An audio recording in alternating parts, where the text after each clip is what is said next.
नमस्कार। सवाल आपका देख रहे हैं आप और मैं हूं आपके साथ शमशेर सिंह। चंडीगढ़ दिल्ली हाईवे इलेक्ट्रिक वाहन वाला देश का पहला हाईवे बन गया है। 250 किलोमीटर लंबे इस हाईवे पर चार्जिंग स्टेशनों की संख्या बढ़कर 19 हो गई है। यानी अब हर 25 से 30 किलोमीटर पर चार्जिंग स्टेशन स्थापित हो चुका है। दिल्ली से चंडीगढ़ की ओर 10 और चंडीगढ़ से दिल्ली की तरफ 9 चार्जिंग स्टेशन हैं। सामान्यतः एक ई वाहन को हर 100 किलोमीटर पर एक बार चार्ज करने की जरूरत पड़ती है। इसी तरीके के चार्जिंग स्टेशन देश के अन्य राजमार्गों पर भी लगातार स्थापित किए जा रहे हैं। तो क्या इससे यह माना जाए कि आने वाले दिनों में देश में इलेक्ट्रिक वाहनों की तादाद बढ़ेगी और तेल की कीमतों पर मचा हाहाकार थमेगा?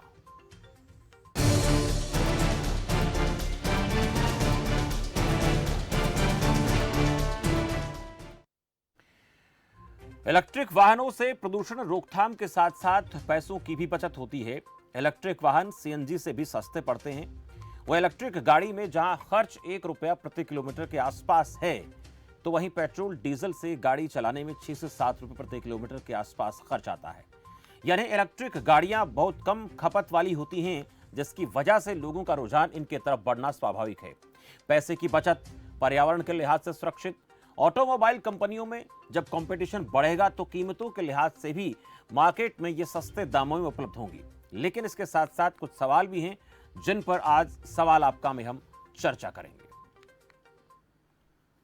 इलेक्ट्रिक वाहनों का दौर क्या थमेगा? तेल कीमतों का शोर लगातार इस पर बवाल रहता है। लगातार तेल की कीमतें बढ़ रही हैं।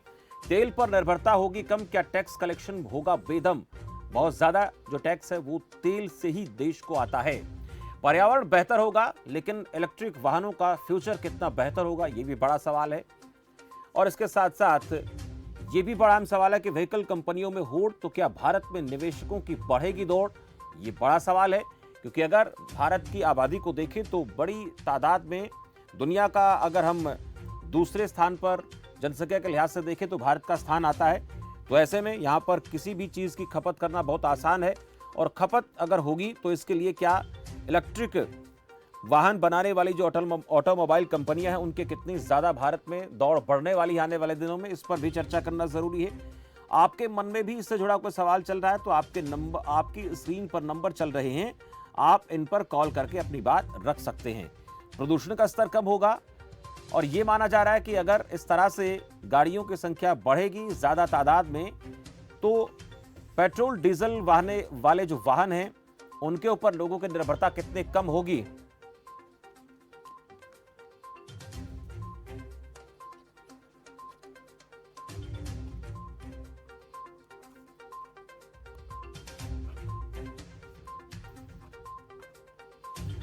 चर्चा करना बेहद जरूरी है इस मसले को लेकर, क्योंकि आने वाले दिनों में अगर भविष्य की बात करें तो यह देखा जा रहा है कि देश में इलेक्ट्रिक वाहनों की संख्या लगातार बढ़ने वाली है।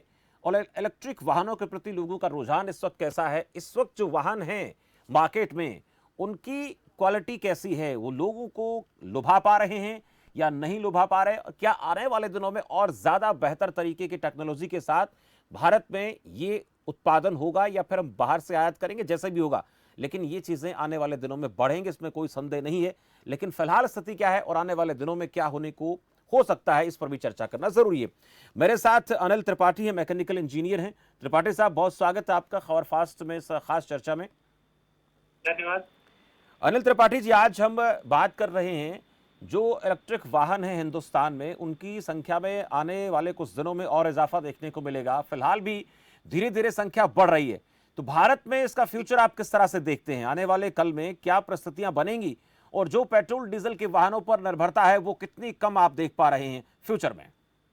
बिल्कुल, आने वाले समय की बात की जाए तो जो भी पेट्रोल डीजल वाहन है उनकी संख्या में निश्चित तौर पर कमी देखी जाएगी, क्योंकि जिस तरीके से ग्लोबल वार्मिंग बढ़ रही है और देखा जाए तो पृथ्वी का टेम्परेचर बढ़ रहा है और पेट्रोल और डीजल के ऊपर इतनी अत्यधिक निर्भरता हो गई है, तो इसको लेकर कहीं ना कहीं जो भी इलेक्ट्रिक वाहन आने वाले हैं उन पर आने वाले समय पर फोकस बढ़ेगा और पब्लिक का रुझान भी उस तरफ होगा, क्योंकि एक तो ये इको फ्रेंडली होंगे, इससे पोल्यूशन कम होगा और इसके अलावा इसके लिए अभी से गवर्नमेंट ने प्रयास भी शुरू कर दिए हैं। कई जगह हाईवे पे चार्जिंग स्टेशन की स्थापना भी शुरू कर दी गई है, जमीन उनके लिए अलॉट हो गई है। और इसके बाद उनका एक बार फुल चार्ज होने पर वो लगभग 300 से 400 किलोमीटर चलेंगे। तो इकोनॉमिक तौर पर देखा जाए तो वो डीजल और पेट्रोल वाहन की अपेक्षा सस्ते रहेंगे। जी, बहुत अहम बात आपने कही है कि आने वाले दिनों में इसका रुझान और बढ़ेगा और फिलहाल जो स्थिति है वो भी हम मानकर चलें कि इलेक्ट्रिक वाहनों के प्रति अनुकूल है, क्योंकि एनवायरनमेंट में हम देखते हैं, प्रदूषण की बात कर लेते हैं, ग्लोबल वार्मिंग की स्थिति है और बहुत बार तो ऐसा भी होता है कि गाड़ियों से निकलने वाला जो धुआं है, इससे जो उत्सर्जन होता है वो जो व्यक्ति की सेहत के लिए बड़ा खतरनाक होता है। मैं इकोनॉमिकली भी समझने की कोशिश करूंगा कि अर्थव्यवस्था पर इसका क्या असर पड़ेगा और फ्यूचर में किस प्रकार से देश में निवेश की संभावनाएं और बढ़ने वाली। इसके लिए मेरे साथ आर.के. आर्य हैं, अर्थशास्त्री। आर.के. आर्य जी, बहुत स्वागत है आपका। देखिए कि कोई भी इन्वेस्टमेंट अगर होती है, ऑटोमोबाइल सेक्टर हो या फिर बैटरीज का बनाना हो, डेफिनेटली उसकी ग्रोथ तो होगी। उसके अंदर एम्प्लॉयमेंट जनरेट होगी, आय उत्पाद होगा और जीडीपी बढ़ेगा, सब कुछ है जी। परंतु इसके अंदर दो बातें अहम हैं। एक तो जो लिथियम आयन बैटरी है, वो हमारे यहाँ पर लिथियम केवल 6 से 7% तक पाया जाता है। इसके ऊपर जो चाइना का होल्ड है वो काफी है। वो ऑस्ट्रेलिया, ब्राजील, इस तरह की जो कंट्रीज हैं उनसे लिथियम लेके उनके यहाँ पर इलेक्ट्रिक व्हीकल सारे ही हो चुके लगभग।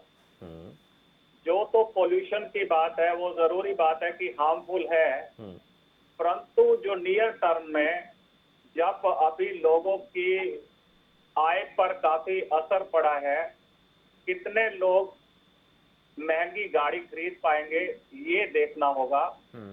दूसरा जो सोलर डेवलपमेंट है, सोलर के स्टेशंस हैं, ग्रिड है, वो बनानी होगी और इस तरह से जो लाइसेंसिंग डिस्ट्रीब्यूशन है वो करना होगा। तो 2030 का जो गवर्नमेंट का टारगेट है उस पर तो ये बनता दिख नहीं रहा है, परंतु हो सकता है कि इलेक्शन के दिनों में सरकार ने एक ये खेला है कि जैसे कि ऑयल के दाम बढ़े हुए हैं, हम देखिए कि ईवी व्हीकल जो है दिल्ली से चंडीगढ़ तक चला रहे हैं। अभी करन लेक पर एक ही स्टेशन बना है और वहां पे रूफ टॉप पर सोलर पैनल रखे जाएंगे और उससे 2 गाड़ियां एक बार में रिचार्ज हो पाएंगी। अगर आप अल्टरनेटिंग करंट से करते हैं तो 5 घंटे में चार्ज होगी। अगर आप डायरेक्ट करंट डीसी से करते हैं तो 40 मिनट में एक बैटरी चार्ज होगी। तो इसके साथ सरकार ने ये कहा है कि पूरे दिल्ली से चंडीगढ़ का जो रास्ता 270 किलोमीटर का है, 20-20, 25-25 किलोमीटर पर हम चार्जिंग स्टेशन बनाएंगे और वो लगभग 100 के आसपास स्टेशन होंगे। मुझे लगता है ये पॉसिबल है, परंतु जो इंफ्रास्ट्रक्चर है सोलर पावर ग्रिड का, वो मेरे ख्याल से इतना आसान नहीं होगा, क्योंकि उसमें कई लाख करोड़ की इन्वेस्टमेंट चाहिए। आपने देखा होगा कि 2012 में ये जो ग्रिड है चेन्नई में, नॉर्थ साउथ ईस्ट वेस्ट की चेन्नई में है, जब इसके ऊपर बर्डन आया था तो ब्लैकआउट हो गया था। तो इसी तरह से 200 गीगावाट की जो बिजली है सोलर की जनरेट करना और ग्रिड को बनाना और फिर डिस्ट्रीब्यूशन करना, ये मेरे ख्याल से इतना थ्योरेटिकली आसान नहीं होगा। मींस प्रैक्टिकली आसान नहीं होगा, थ्योरेटिकली ये हो सकता है, क्योंकि गवर्नमेंट इलेक्शंस के लिए कि देखिए आइए इलेक्ट्रिक व्हीकल खरीदिए और आपके जो डीजल के दाम हैं और पेट्रोल के दाम जो घट नहीं सक रहे और उससे होता रहेगा। तो मेरा ख्याल है कि ये एक नई तरीके की तरकीब सरकार ने सोची है कि चलिए थोड़ी देर के लिए जो सिटीजन्स हैं उनको हम राहत दे देते हैं। अहम बात है, हमारे लिए इंफ्रास्ट्रक्चर को खड़ा करना आसान काम नहीं है और उस तरीके की स्थितियां प्रैक्टिकली नजर कम आती है, लेकिन थ्योरेटिकली ऐसा हो सकता है, ये आपका मानना है। मेरे साथ दर्शक जुड़ गए हैं रणवीर रोहतक से। रणवीर जी, बहुत स्वागत है आपका। शमशेर जी नमस्कार। जी नमस्कार सर। शमशेर जी, बड़ी अच्छी बात है अगर इलेक्ट्रिक वाहन आए, लेकिन उनके रेट इतने हाई होंगे कि हमारे आम लोग उनको नहीं खरीद सकता। हाँ शमशेर जी नमस्कार। जी जी सर बोलिए। शमशेर जी, बड़ी अच्छी बात है कि हमारे देश में इलेक्ट्रिक वाहन आए, तरक्की करे देश, लेकिन हमारे देश के अंदर इतनी अमीर जनता नहीं है कि जो इलेक्ट्रिक वाहनों की जो कीमत होगी उनको खरीद सके। और फिर उनको चार्जिंग की बड़ी समस्या है जी। और हमारे बिजली के रेट वो भी बड़े हाई हैं। इसलिए हमारे को नहीं लगता कि हमारे देश के अंदर ये कामयाब हो जाएगा, और खासकर बीजेपी सरकार में, क्योंकि शमशेर जी एक साफ साफ फ्री की पत्रकारिता करने वाला इंसान है। 2014 में हमारे ओपी धनखड़ जी, हमारी स्मृति ईरानी जी, हमारे गृह मंत्री जी क्या कहते थे मंत्रों से कि तेल के दाम घटने चाहिए, होने चाहिए कि नहीं। स्मृति ईरानी चूल्हा लेकर खड़ी हो जाती थी। आज कहाँ है हमारी बहन जी?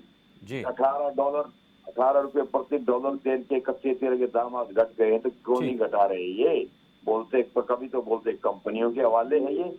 आपकी कंपनियां ही लूट रही क्या? कंपनी देश को चला रही तो आप देश को छोड़ दीजिए, आप सत्ता नहीं संभाल सकते। तो दूसरा शमशेर जी, बिजली के इलेक्ट्रिक वाहन आने से पहले मैं आज आपको बताना चाहता हूँ कि देश में ये जात पात के नाम पर गृह युद्ध करा देगी ये सरकार। राजनीति इतनी गंदी हो सकी है हमारी जी, खासकर धर्म और जात के नाम से जो चला हुआ खेल, ये हमारे देश को अफगानिस्तान ना बना दे। हमारे को ये रणवीर जी मसले पर चर्चा कर रहे हैं, उस पर आपने अपनी बात रखी, उस पर बात मैं कर लेता हूँ। बहुत शुक्रिया अनिल त्रिपाठी जी। ये एक चिंता है कि देश में जो गाड़ियां आएंगे इलेक्ट्रिक, देखिए जब भी ये तो तय है कि कोई भी नया प्रोजेक्ट लगता है या कोई नई चीज़ की तैयारी किसी देश में होती है, तो शुरुआत में उसके दामों में बेतहाशा जो है एक तरह से उछाल भी होता है, डिमांड ज़्यादा होती है, सप्लाई कम होती है। लेकिन क्या भविष्य में हम अगले 4-5 साल में, 6 साल में जो आज मार्केट में इलेक्ट्रिक गाड़ियों की कीमत है उसमें कमी भी देखेंगे? मुकाबला बढ़ेगा, कंपटीशन बढ़ेगा, और इन्वेस्टमेंट को लेकर जो इलेक्ट्रिक गाड़ियों की कंपनियों की हम जो देख रहे हैं भविष्य, वो भारत में कैसा है? क्योंकि जो कंपनियां भारत में निवेश करेंगी उनको बहुत ज़्यादा रिक्वायरमेंट होगी सरकार से, बहुत ज़्यादा रियायतों की भी। तो वो जो 4-5 साल, 6 साल बाद क्या परिस्थितियाँ आप देख पा रहे हैं? बिल्कुल आपकी बात सही है कि जो सरकार ने टारगेट बनाया है 2030 तक, तो जो भारत का इंफ्रास्ट्रक्चर है उसको देखकर तो ये नहीं लगता है कि ये 2030 तक इतना पॉसिबल है कि इस तरीके से यहाँ पर इलेक्ट्रिक वाहन चलाए जा सके, क्योंकि उसके इंफ्रास्ट्रक्चर में बहुत ज्यादा इन्वेस्टमेंट है। इसके अलावा जो उसकी बैटरी है वो लिथियम बेस्ड है, और हमारी लिथियम पर निर्भरता पूरी तरह चीन पर है, क्योंकि अपने देश में वो लिथियम इतनी मात्रा में नहीं पाया था।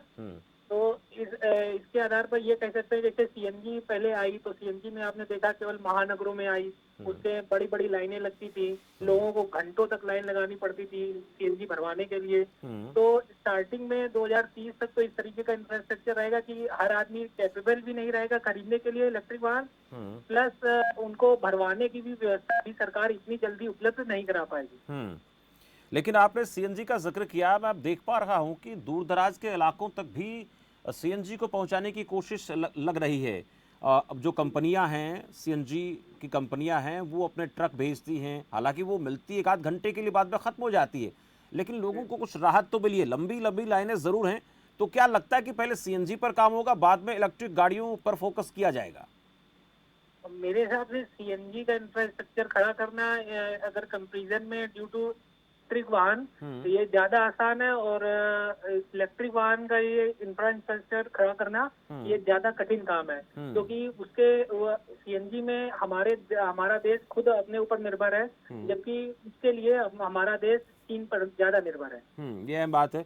मैं आर्य जी आपसे पूछूं कि अभी जो फिलहाल स्थितियां देख पा रहे हैं दूर दराज के इलाकों में, कुछ समय पहले हम देख पा रहे थे, 6 महीने पहले, कि सीएनजी की गाड़ियां जो हैं वो बड़ी ज़्यादा मात्रा में नहीं थी। अब दूर दराज के क्षेत्रों में भी सीएनजी के चाहे ट्रक हैं या पाइपलाइन के थ्रू जैसे भी गैस को पहुंचाने की कोशिश नज़र आती है। इसके ऊपर सरकार का फोकस आपको नज़र आता है, या फिर इससे ज़्यादा फोकस इलेक्ट्रिक वाहनों को लेकर करना चाहिए? और एक बात और इसमें मैं जोड़ूंगा कि पेट्रोल डीजल से जो सरकार को टैक्स की कलेक्शन होती है वो बहुत ज्यादा है। तो क्या सरकार चाहेगी बहुत जल्द ऐसी स्थिति हो जाए कि हम तेल पर निर्भर कम हो जाएं, तेल पर निर्भरता देश की कम हो जाए? देखिए, तेल की पर निर्भरता जो है वो पहले 70 साल से ही चली आ रही है। उदारीकरण के बाद जो है तेल की खपत लगभग 25 गुना के आसपास हो गई है। और अभी ज्यादातर फॉरेन एक्सचेंज इंपोर्ट में तो खर्च नहीं होता, कंज्यूमर गुड्स वगैरह में, परंतु तेल में ही चला जाता है। और उसके बाद जो ट्रेड डेफिसिट रहता है, व्यापार घाटा, वो सरकार को वैसे भी नुकसानदायक रहता है। परंतु ये वाला कदम इसलिए उठाया गया है कि सरकार की तरफ से जो पिछले 4-5 साल के बजट थे उनमें प्रेजेंटेशन का तरीका ठीक नहीं था, जिसकी वजह से आप देखिए कि एक एग्रीकल्चर लॉज भी लागू है और फिर भी रिकॉर्ड परचेजिंग कर रही है सरकार। ये एक पॉलिटिकल स्टंट है कि सरकार जो है पॉलिटिकली प्लीज करती रहेगी लोगों को और इधर से भी थोड़ा बहुत राहत देती रहेगी कि हम इलेक्ट्रिक व्हीकल करके ये कर सकते हैं। परंतु जो मैंने आपको बताया कि जो लिथियम बैटरी है, वो लिथियम जो है आएगा तो चाइना से, इन्वेस्टमेंट, फॉरेन इन्वेस्टमेंट हो जाएगी और सोलर एनर्जी में भी हो जाएगी। परंतु हमारे यहाँ जो कंज्यूमर्स है उनकी ये क्षमता नहीं है कि एक गाड़ी जो 7 लाख की आती है वो 22 लाख 23 लाख के आसपास आएगी रफली। और जरूरी बात है कि जो रिकरिंग एक्सपेंडिचर होगा वो कम हो जाएगा। थ्योरेटिकली ठीक है कि इसमें इंटरनल कंबस्शन इंजन नहीं होगा, जिसकी वजह से हार्मफुल गैसेस नहीं निकलेंगी, परंतु जो इन्वेस्टमेंट का स्वरूप है और कंज्यूमर की जो डिमांड रहेगी उसमें गैप रहेगा। इसीलिए फॉरेन इन्वेस्टर्स इतनी जल्दी से नहीं आएंगे, क्योंकि इन्हीं कंपनी को ही, हुंडई को, मारुति को, टाटा को, महिंद्रा को, सबको ईवी पे शिफ्ट करना होगा, इलेक्ट्रिक व्हीकल पर। उसमें थोड़ा मॉडिफिकेशन जरूर होगा, परंतु कॉस्ट बहुत बढ़ेगी। प्लांट वही रहेंगे, कॉस्ट ज्यादा बढ़ेगी, जो लोग हमारे इस स्थिति में अफोर्ड नहीं कर सकते। इसीलिए तेल का आयात जो है वो आने वाले दिनों में घटने की संभावना कम है, परंतु सरकार के बजट का भी ठीक होने की संभावना कम है, क्योंकि सरकार का जो बजट है वो ट्रांसपेरेंट नहीं है, खर्चे उल्टे सीधे हैं, जिसकी वजह से ये टैक्सिंग करती है सरकार। गाड़ियों के ऊपर सेस भी लगता है, पेट्रोल के ऊपर भी सेस लगता है, कई तरह का। तो रफली 7-8 लाख करोड़ रुपए सरकार एडिशनल एक्साइज ड्यूटी से ले रही है। तो वो इसको कैसे छोड़ देगी? वो या तो दोनों चीजें साथ इसके साथ आर के जो सोलर ग्रिड है, हाँ, और जो लोगों की परचेजिंग कैपेसिटी है, वो दोनों साथ साथ चलें, तब तो हो सकता है। अदरवाइज कंज्यूमर होंगे नहीं, इन्वेस्टमेंट होगी नहीं। आर के आर्य जी, एक चीज इसमें मैं आपसे पूछना चाहूंगा कि जो प्रदूषण है, पॉल्यूशन की वजह से देश में जो घाटा, एक खर्च की बात करूंगा, उस पर बहुत ज़्यादा सरकार को फोकस करना पड़ता है। और उस पॉल्यूशन की वजह से मैं अगर ह्यूमन रिसोर्सेज की हम बात कर लेते हैं, उनकी क्षमता पर भी असर पड़ता है, वो काम प्रॉपर तरीके से नहीं कर पाते हैं। सरकार को दवाओं पर, अस्पतालों पर, इस तरह के इंफ्रास्ट्रक्चर पर खर्च ज़्यादा करना पड़ता है। अगर इस खर्चे को उठा करके यहाँ पर इस डाइवर्ट कर दिया जाए इलेक्ट्रिक वाहनों की तरफ, तो क्या दोनों हित साधे जा सकते हैं? क्योंकि यहाँ पर भी लाखों करोड़ रुपया जो है हर साल इन चीज़ों पर वेस्टेज कहूंगा मैं, प्रदूषण के भेंट चढ़ जाता है। बातें कही हैं। ये जो एमएसएमई सेक्टर्स है या कंज्यूमर्स हैं, उनकी अपनी कैपेसिटी होती है आय के ऊपर कि वो कोई सामान को खरीदते हैं। अगर उनकी कैपेसिटी नहीं बनती तो पोल्यूशन के अंदर ही काम किया जाता। आप देखिए, जैसे कि चाइल्ड लेबर है, आज से 20 साल पहले एक्ट बन गया था कि चाइल्ड लेबर नहीं होगी, और सत्यार्थी जो कैलाश सत्यार्थी हैं उनको नोबेल प्राइज भी मिल चुका। क्या चाइल्ड लेबर खत्म हो गई है? चाइल्ड लेबर खत्म नहीं हुई है। इसी तरह से पॉल्यूशन भी इस इस टाइम जो है खत्म करना असंभव है, क्योंकि लोगों की जो आय की क्षमता है वो बहुत कम है। उनको ये बाद में पिंच करता है कि हमारे नाक में टॉक्सिक गैसेस जा रही हैं, हमारे लंग्स खराब हो रहे हैं, परंतु उनको खाने के लिए 400-500 रुपए चाहिए। तो वो इन्वेस्टमेंट जो है अलग है। जब तक आप लेबर सेक्टर को ठीक नहीं करेंगे, जो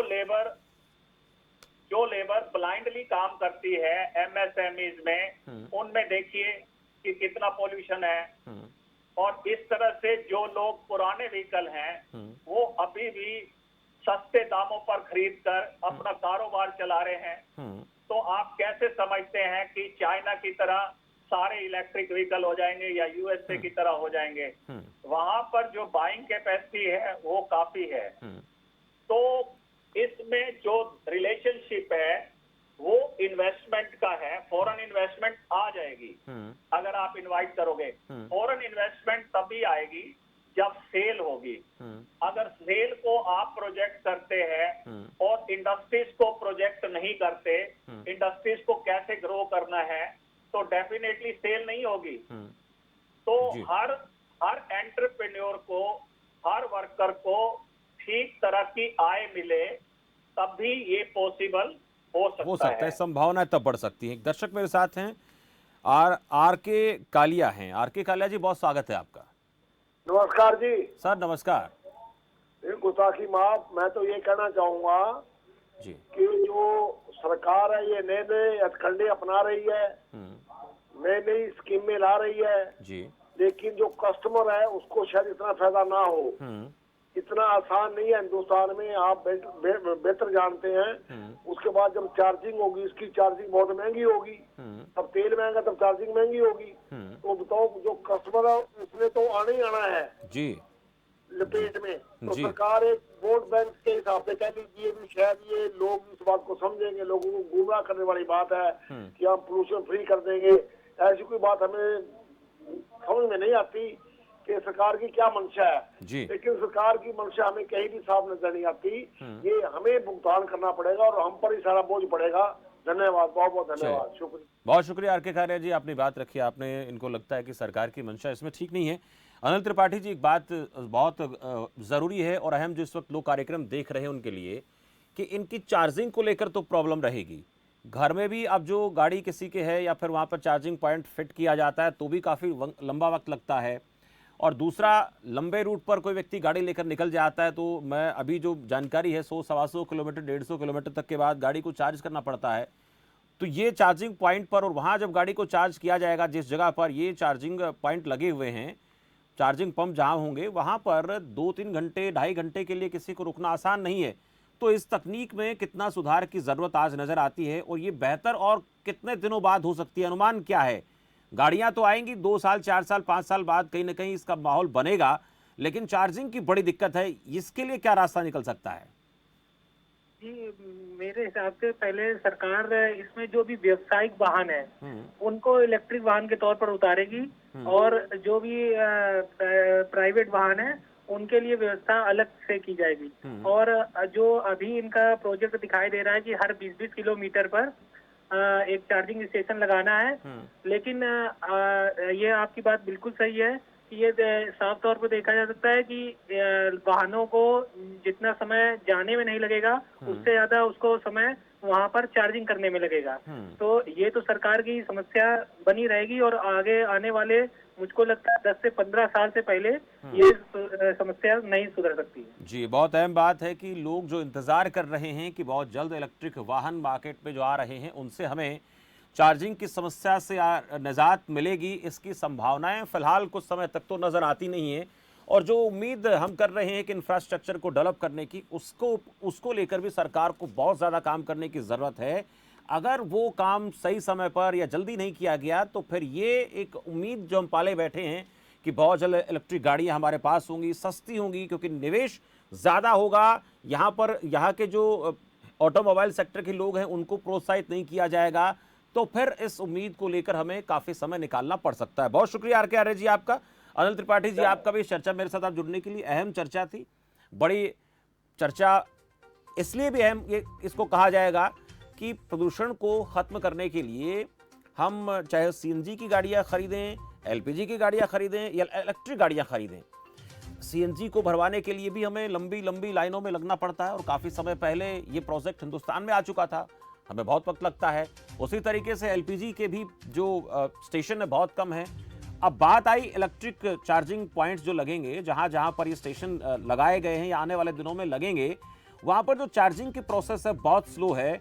उस चार्जिंग पर भी हमें काफ़ी लंबा वक्त गुजारना पड़ सकता है। पहले तो वहां पर हो सकता है और कई गाड़ियां खड़ी हों, फिर हमारा नंबर आए 2, 3, 4 घंटे, 5 घंटे, 10 घंटे, तो जाने आने में वक्त कम लगेगा, वहां पर चार्जिंग में वक्त ज़्यादा लगेगा। ये बड़ी समस्या है, इस पर अभी काम करने की जरूरत है और निवेश की संभावनाएं देश में है, इससे इनकार नहीं किया जा सकता, लेकिन हमें बहुत ज्यादा बाहरी देशों से आयात पर निर्भर रहना पड़ेगा, इसलिए और वक्त इसमें लगेगा। लेकिन अगर कोशिश की जाए, अगर जिद इसको करने की है तो जिद के आगे सारी दुनिया झुकती है। अगर इस पर सरकार कोशिश करेगी, प्रयास करेगी, तो हो सकता है कि 3 या 4 साल में, मैक्सिमम 5 साल में देश में इलेक्ट्रिक गाड़ियों की बाढ़ आ जाए, जैसे कि कई वेस्टर्न कंट्रीज में है, चाइना में भी ऐसा देखा जा रहा है। तो प्रयास होने चाहिए ईमानदारी से, अगर सरकार करती है तो उम्मीद बनेगी, नहीं तो फिर हमें इसी तरह से आने वाले और काफी दिनों तक पेट्रोल डीजल की मार झेलनी पड़ेगी, हमें सीएनजी पर डिपेंड रहना पड़ेगा और जो तेल की कीमतें लगातार आसमान छू रही हैं, इसको लेकर जो मारामारी है वो देखने को मिलेगी अगर